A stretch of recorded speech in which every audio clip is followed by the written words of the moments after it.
Only days ago, turning on the tap was cause for concern. Would there be running water? Now it's reason for celebration. شكرا كثير لك. الحمد لله مليحة تمديد المي. أول مرة. الحمد لله الحمد لله من فضل الله الحمد لله. In association with the Palestinian Water Authority and the International Committee of the Red Cross, the village has recently inaugurated a unique water project. The people did not have any water network, so the aim of the project was to build an integrated system by installing a network with household connections to each household in order to make water reachable to each of one.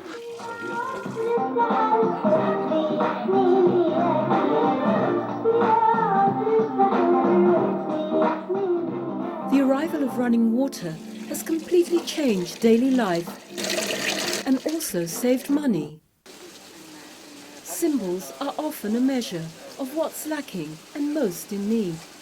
Until now, the villagers depended on trucks bringing water to the villagers. They were then charged for this precious liquid to be pumped from ground tanks to rooftop reservoirs. صهريج المي يصل لنا وتتوصى عليه بده يومين ثلاثة يصل عندك والتكلفة غالية 150 شيكل تكلفة التنك. ما فيش شبكة مي قبل وكانت البلد يعني ميزانيتهم او ما فيش المصاري اللي تسمى المي حيث انه يصل كوب المي 15 شيكل. الآن على شبكة المي نزل بجوز ل4 شيكل. Water is a precious commodity here. The rainy season lasts just 3 months if there's no drought. Here, water is not only a source of life, but access to it is also a source of tension between neighbours and families. Before the project, brothers Kifa and Hussein Rawadri would have bitter arguments over water consumption and how much their respective households should pay. أي ضغط يعني علينا من المي. هسه بالوقت الحالي يعني كل عائلة منفصلة. Bir al-Basha was founded by Bedouin Palestinians. Fleeing the 1948 war, refugees belonging to the same extended family settled here, living in tents for over a decade. The now dried Hafira well was their only available source of water. According to tradition, it's the pit into which the sons of Jacob, the biblical patriarch, threw their brother Joseph. كانت الحياة بالنسبة للمي كانت صعبة جدا. كنا نأخذ على الحيوانات، كنا من هون نظل مارقين وعلى الشارع وعلى نظلنا مكملين على البلد. Though the villages are modest, it isn't poverty per se which has hindered people here having direct access to water, but who rules the land and who controls its resources. In the early 1960s, the Rawadris built their dwellings without master plan nor permits. Temporary to this day, the village exudes a sense of timelessness.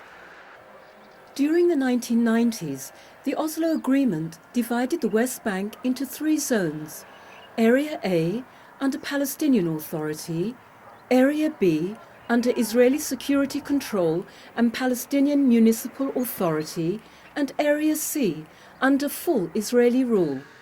Drilled by Israel in the 1970s deep into the aquifer, connected to the regional transmission pipeline, this well is today monitored by the Palestinian Water Authority. It feeds over 20,000 people living in 3 neighbouring Area A villages. 11 kilometres away, adjacent to the water pipeline, the 1,700 people of Bir al-Basha were left enclosed in Area C, in limbo, without running water. 7 years ago, the local council applied to the Israeli authorities for authorization to have their village connected to the water network. Then, it contacted the Palestinian Water Authority. كل الشكر والتقدير لمدير سلطة المياه والمشاريع. الكل ساعدنا بما فيهم الأخ سلام فياض، قدمنا له المشروع. The people of Bibir come to Palestinian Authority, explain with their suffer. Palestinian Authority start their investigation and their needs. So we create a filling point operating by the local council. After that, we work with ICRC. Giving services in general, water, electricity, collection of waste. It's a way to be responsible for the people. But the project lingered. We have to coordinate with the Israeli side in order to get approval for the permits and to proceed with construction of the network inside Bir al-Basha. The role of the ICRC was to understand why the project was not implemented. Because there was an authorization, there was no political reason to be against this project. Nobody was really pushing. So there was still a need to put the people together. We realized that there was not only no problem from the villages, it's a project they were very, very interested. Partnership and cooperation were keys to the success of the project. The ICRC's role here was as a catalyzer. So what we came in with idea of bringing people together. The Palestinian Water Authority contributed expertise and design.